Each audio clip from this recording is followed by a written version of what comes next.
belakang. Sudah, Bu. Udah. Oke, jadi Bapak Presiden baru saja menerima kunjungan Sekretaris Eksekutif Komisi Ekonomi dan Sosial PBB untuk Asia Pasifik atau UNSCAP.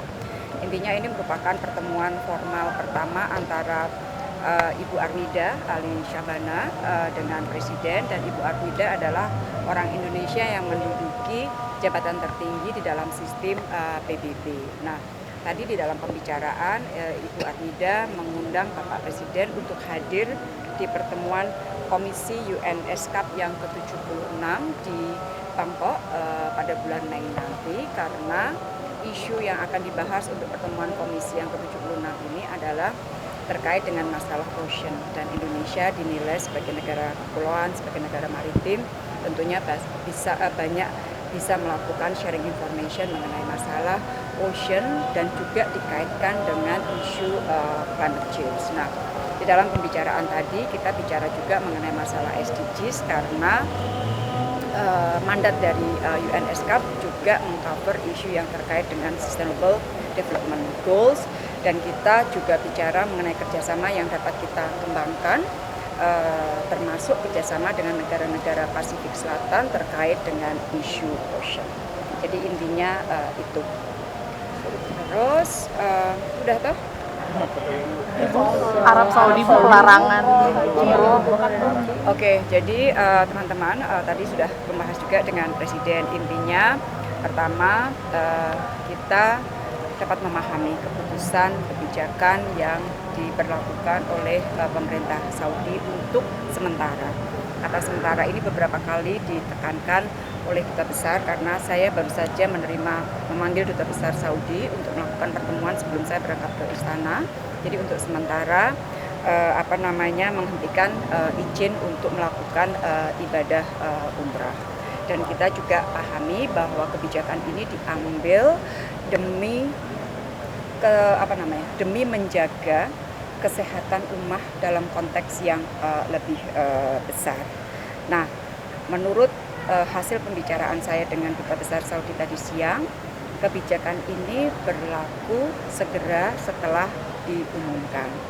Nah, tentunya karena sifat kesegeraan ini kan ada dampaknya, dampak terhadap warga negara kita. Karena pada saat diumumkan ada sebagian dari warga negara kita yang juga saya kira warga negara dari banyak negara yang sudah terlanjur terbang dan sebagainya. Oleh karena itu, saya tadi menyampaikan apakah bisa untuk yang sudah terbang itu dan akan segera mendarat. Waktu saya bicara itu pukul 8 waktu Saudi, dan akan ada pendaratan pertama yang dari Indonesia itu sekitar pukul 1 siang. Jadi teman-teman baik yang di Riyadh maupun di Jeddah dan dari saya dari Jakarta juga melakukan pendekatan kiranya yang sudah terlanjur landing itu dapat diperkenankan untuk umrah, walaupun katakanlah ada pemeriksaan kesehatan dan sebagainya, kita serahkan. Tapi sekali lagi kita belum mendapatkan informasi per saya berangkat ya, karena sekali lagi kalau mereka memberlakukan itu kepada Indonesia berarti dia harus memberlakukan kepada negara lain. Tetapi saya kira permintaan kita cukup ini ya, maksudnya kita bisa pahami karena mereka sudah terlanjur ada di dalam pesawat. Sementara itu saya sudah meminta kepada duta besar kita semua di wilayah Timur Tengah untuk terus memantau, karena kemungkinan ada warga negara kita yang menjadi terhenti perjalanannya pada saat mereka transit dan sebagainya. Itu nanti penanganannya itu tentunya akan dikoordinasikan dengan maskapai maupun dengan travel bironya masing-masing.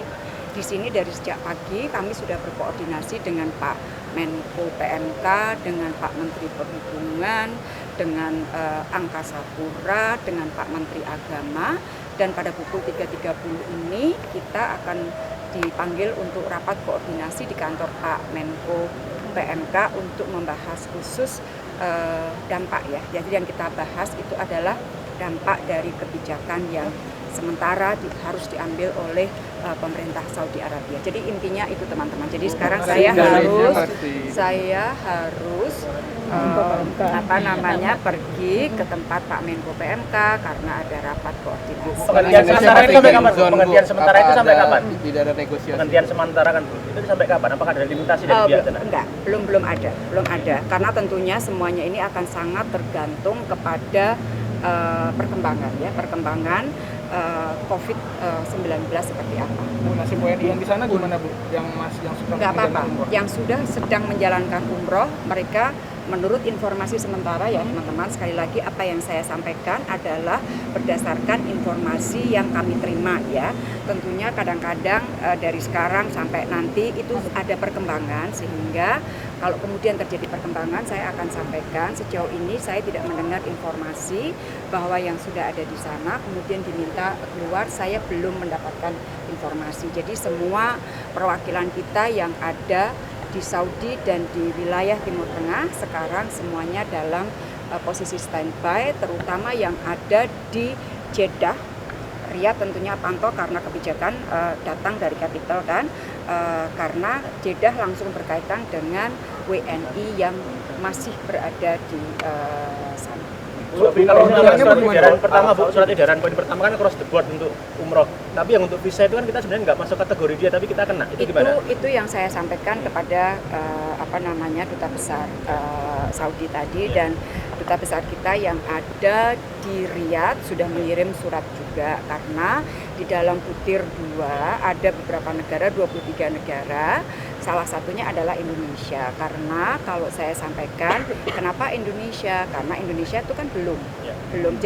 Jadi alasan bahwa mengenai COVID sudah confirm dan sebagainya sampai saat ini kan sebenarnya belum relevan diberlakukan untuk Indonesia. Nah, Dubes Saudi akan menyampaikan pertanyaan ini kepada capitalnya Riyadh, dan duta besar kita di Riyadh juga akan menghubungi otoritas di Saudi untuk menanyakan masalah tersebut. Jadi sekarang yang kita sedang lakukan teman-teman, satu, kita sedang proses untuk evakuasi yang 188 ya, yang besok siang kemungkinan sudah akan bisa merapat ke Sebaru Kecil. Terus kemudian kita sedang persiapan evakuasi untuk Yokohama, untuk Diamond Princess. Yang ketiga, kita sedang mempersiapkan, mengelola dampak dari kebijakan pemerintah Saudi terkait dengan penghentian sementara izin masuk untuk melakukan umrah dan ziarah ke makam Nabi. Jadi itu yang dapat saya sampaikan, dan juga di Korea Selatan tim kita yang ada di Seoul sudah membuka pos Aju untuk sekitar 53 km dari kota Daegu untuk mengantisipasi kalau situasi di kota tersebut menjadi semakin harus menjadikan perhatian, karena jumlah warga negara kita di wilayah tersebut cukup banyak. Jadi in paralel teman-teman kita tangani banyak sekali